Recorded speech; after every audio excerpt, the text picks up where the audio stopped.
Okay, so we have a specific situation now where access to talent is changing. The main headlines are most of the companies, most of the executives know that they're going to have to reskill around a quarter of their workforce every 2 years, every 3 years. That's the first one. Second one, all companies are experiencing talent gaps.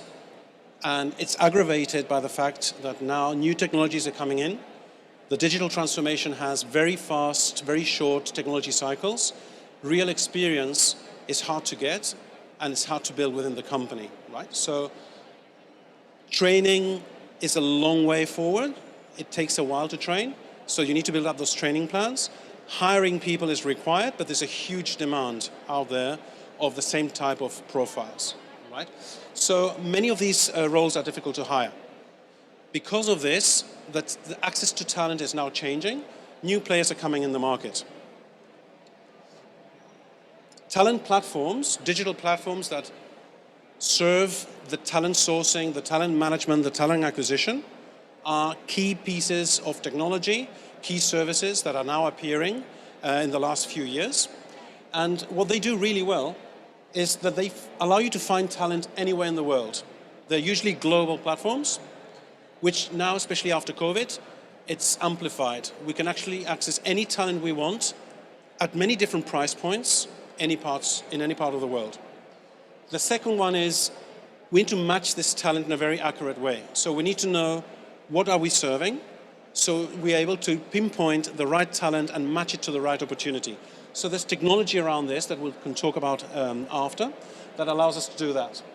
The third point is that, okay, so I'm hiring someone that might be in Singapore, that might know a lot about blockchain, but how do I certify this? A lot of certifications are official from vendors and from other entities. Some certifications just don't exist. So you need to quality prove these people. Right? This is a challenge that traditional players can't deal with properly. And the last one is that traditional players, not only can they not deal with it, but they're usually quite expensive. So a new breed of technologies, of platforms are there to serve this talent gap, accessing global talent. And this reflects in certain trends. I stole this one from Juggle Pitch. It's a pitch from Juggle. Juggle is a company that is in this space, and they created this slide I liked a lot. So basically, you see from the 80s, we have permanent employees. The business of dealing with permanent employees estimated $20 billion. Around late 80s, contractors came into play, temporal work, contractor work, and this has a nice ramp up.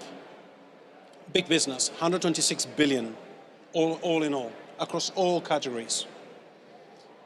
Later in the 2000s, you start seeing certain technology platforms. Monster came up, was acquired by Randstad, one of the traditional players, for $500 million. LinkedIn appeared, acquired, $26 billion.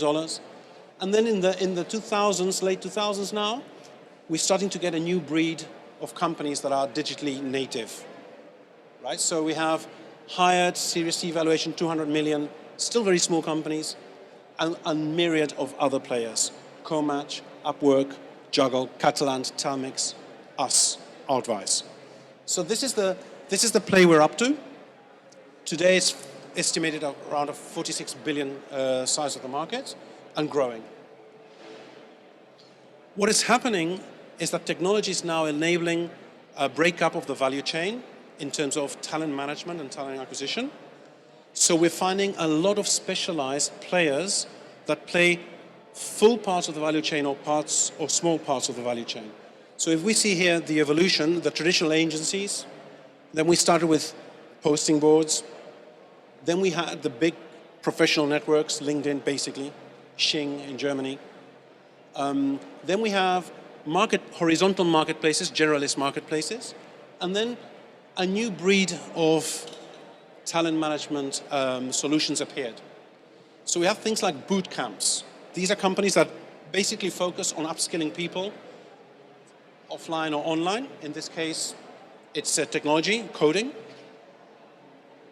Vertical marketplaces like us, like Outvise, that focus on a specific sector and highly specialized on healthcare or on in our case, telecoms and media, for example, or in oil and gas, right? Up here we have specific software that can embed with other platforms to support your talent management and talent recruiting companies. So these are software as a service type of platforms. ISA platforms, I'm mentioning these not because they are hugely representative, but because you can see a variety of business models enabled by this new ecosystem, right? So these are income shared applications. So these are like training and certification platforms that their business model is once you get a job, you share some of your income with them, right? Anything can be in a business model, right? And then we have community networks, networks that might do speed dating or micro teams to discuss topics or to upskill each other. All of these build the ecosystem of finding talent, matching talent, training talent, certifying talent, right?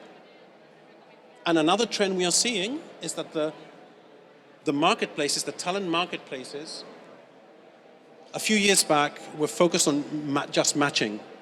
I have offer, supply and demand. I have an algorithm or technology that matches the right talent with the right need. But the candidates had to do a lot of work. They had to be trained, they had to be coached, they had to produce the CV, they had to train for the interviews, right?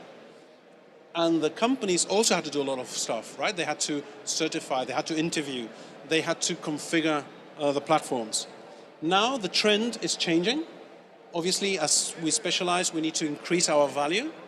So we're taking part of the work that the recruiters are doing and part of the work that the candidates are doing and offering it to the recruiters and the candidates. So things like payments.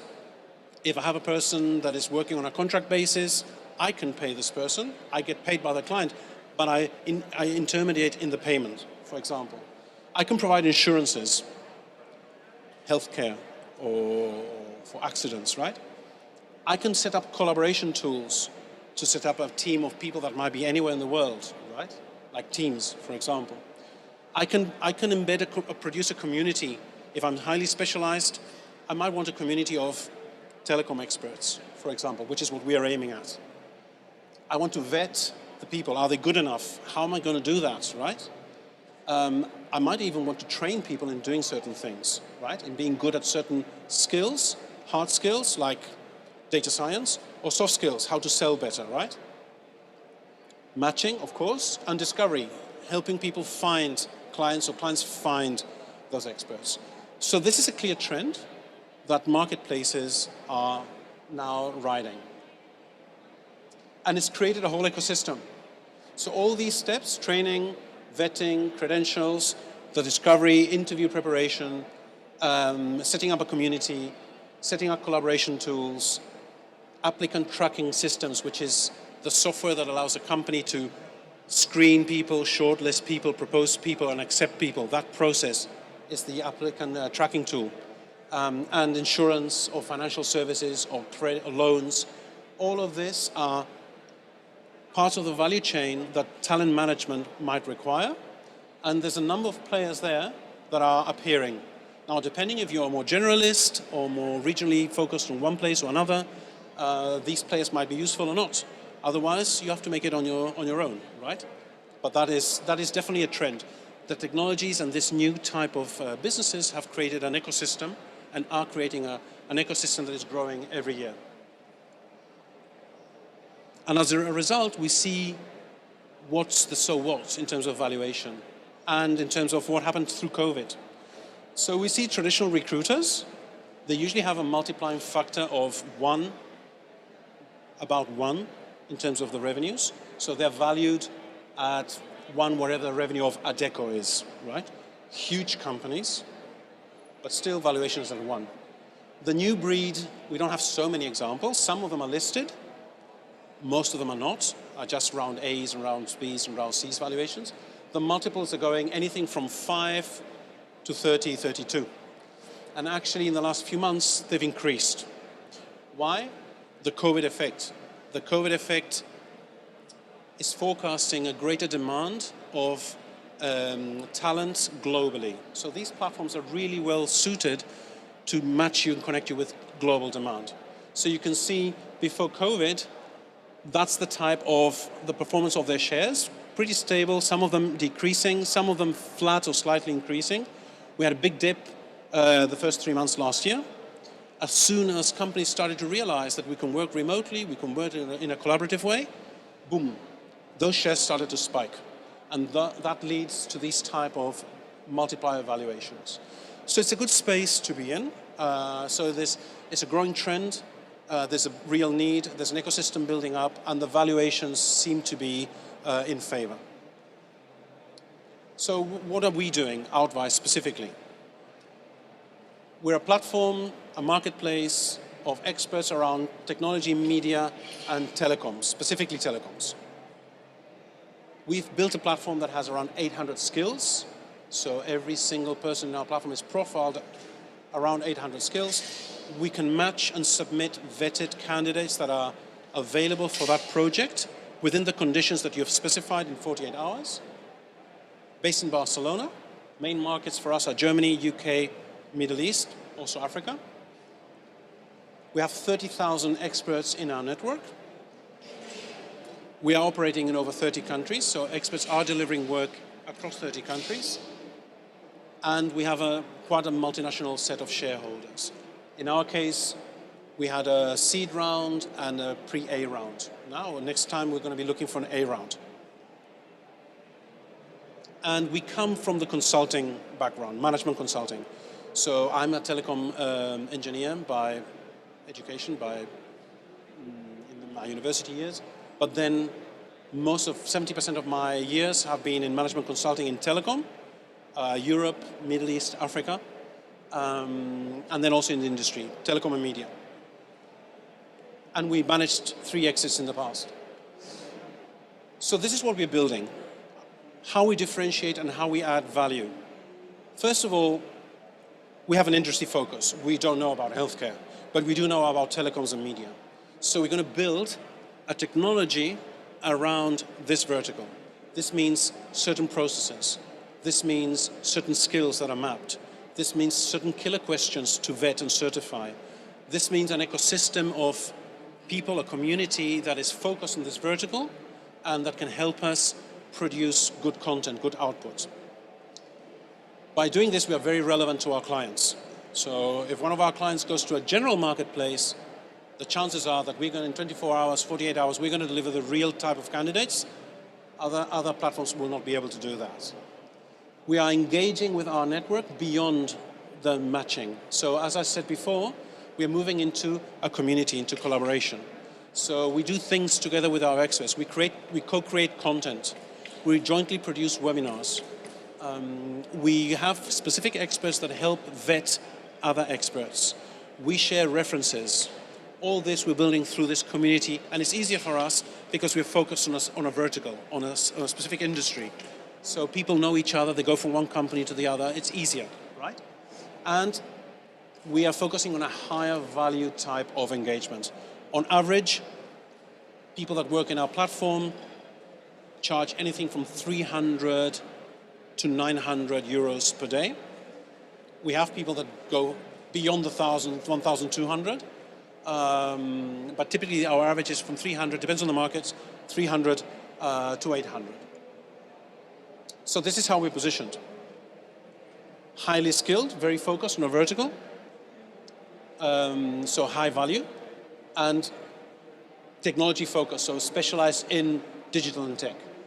On this side, we have other players that have lower value type of engagements. For example, to produce a logo might cost 100 euros, 200 euros.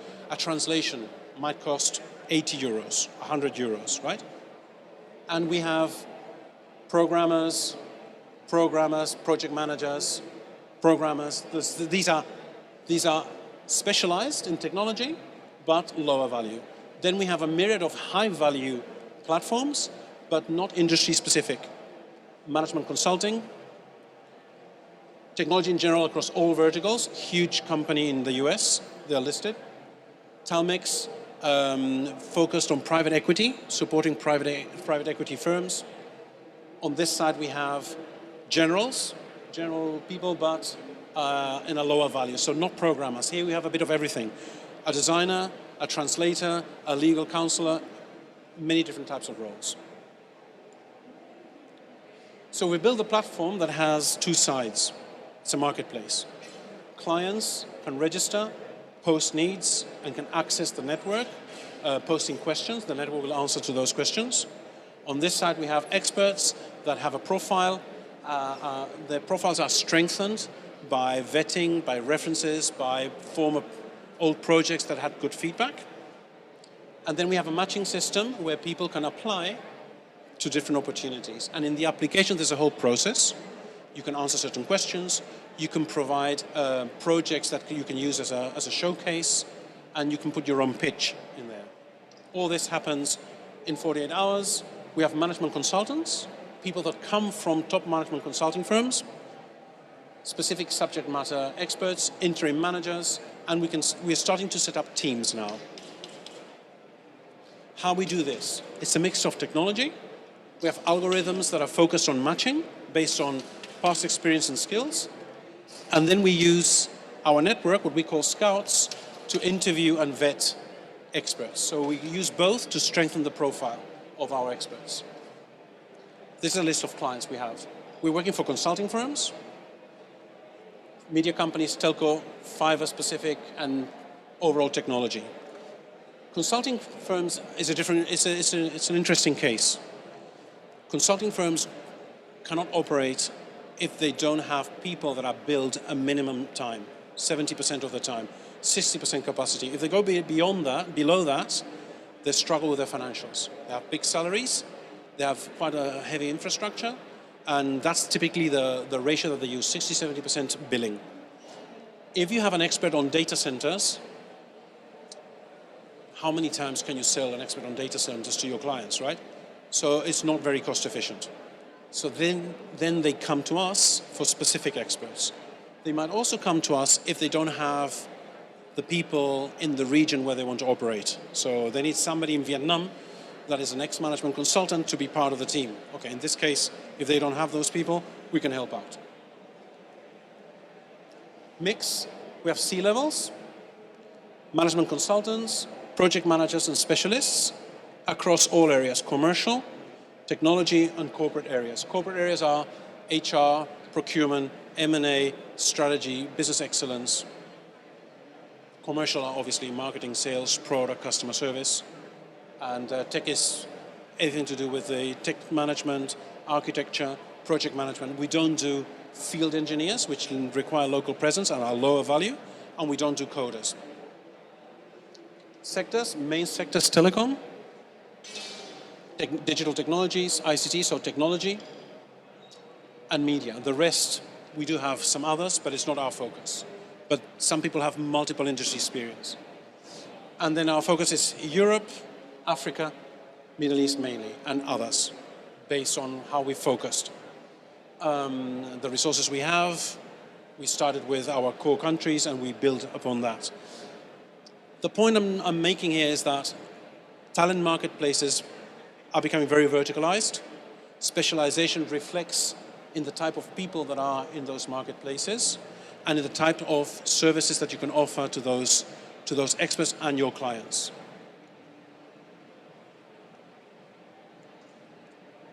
We're nearly there. How do you monetize this?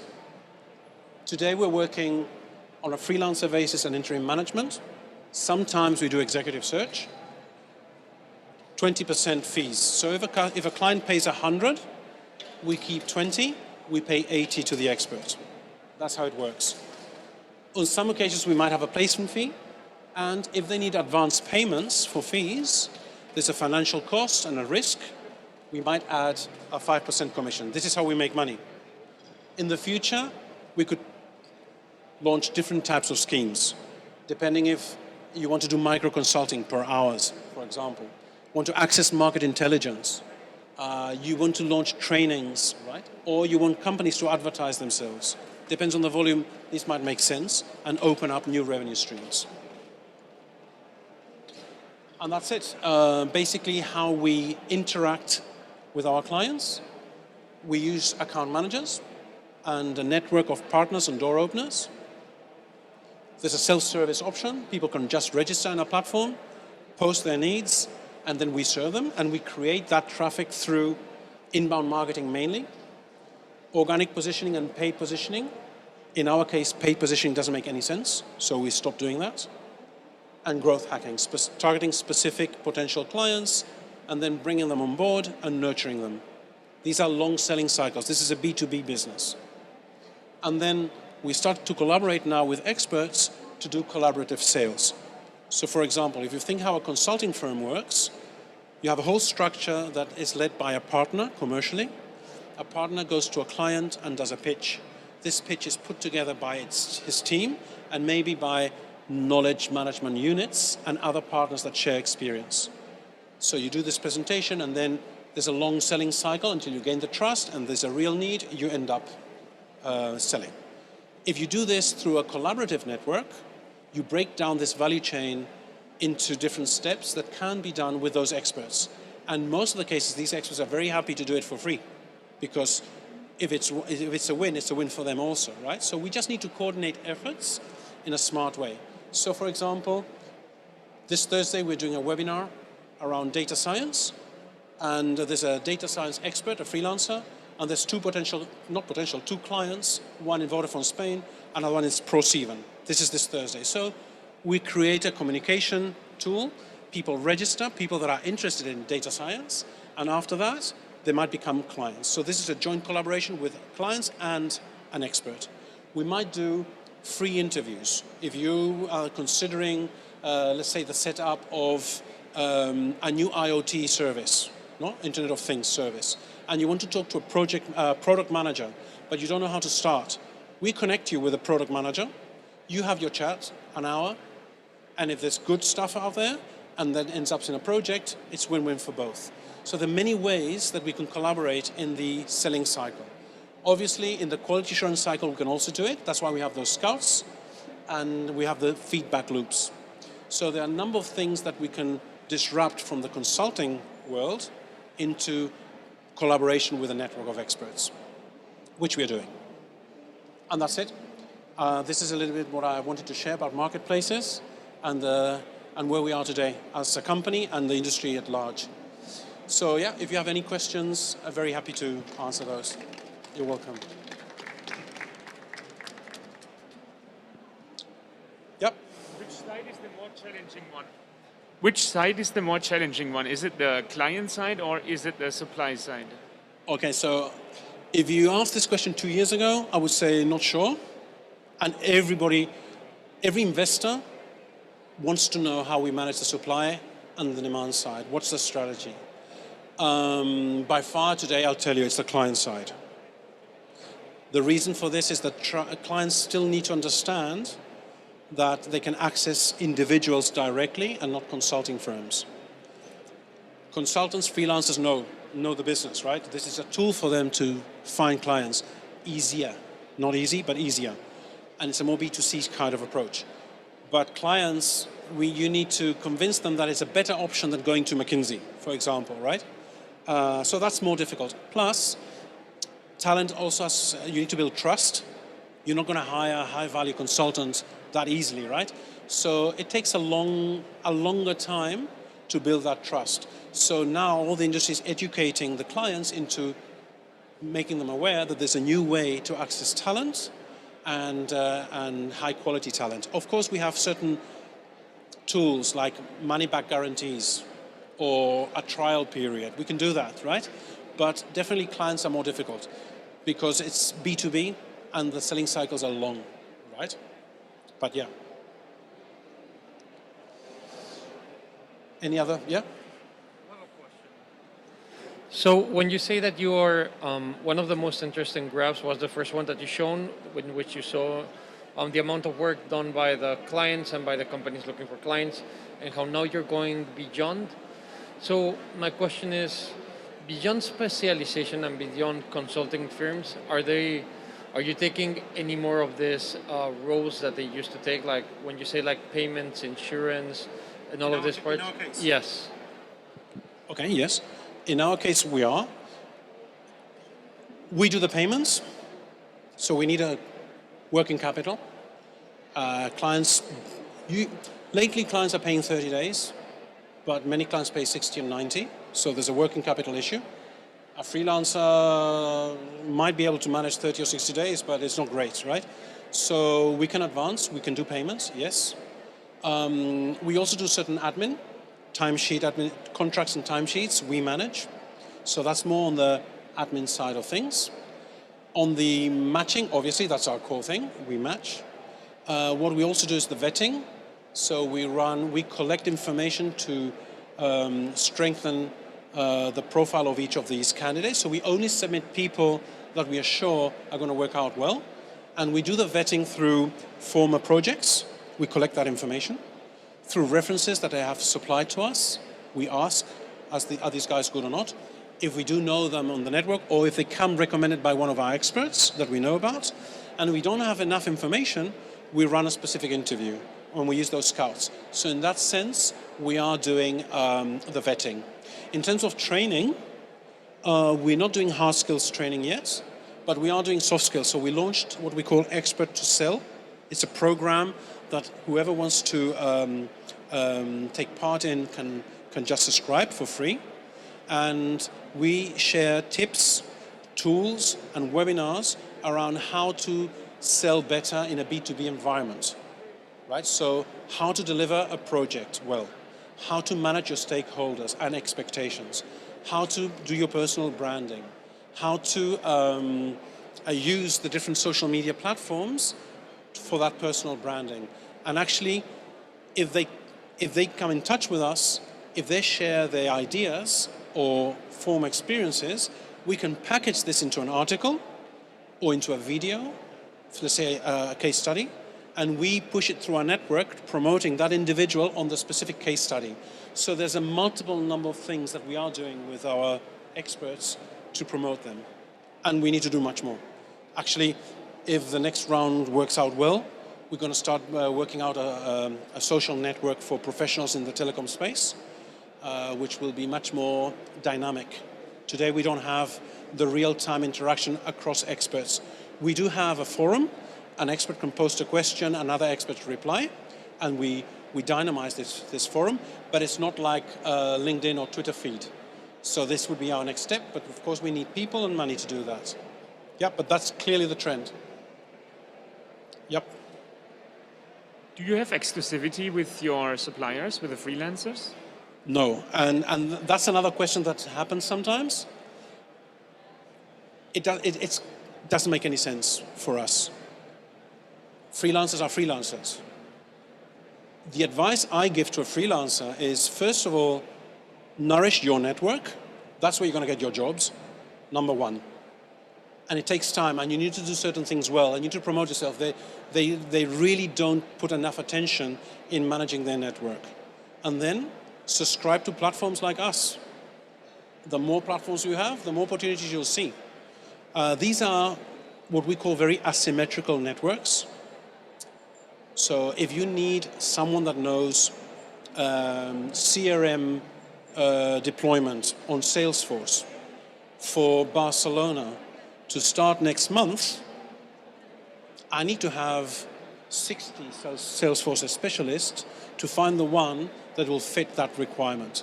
So by definition, if I have one opportunity, I need to have many experts. It's asymmetrical. I will only make happy a few experts in my platform based on an opportunity. Therefore, that's one of the other reasons I need to offer more services. So if they find opportunities with me or with others, that's fine, that's great, but I can help you get certified, I can help you get trained, I can help you to access relevant content and other experts. So we need to play around with that. Yeah. Okay? Yeah, you're welcome. So I hope you enjoyed it. I hope it's been useful. It's been a pleasure being here with you guys. Thanks.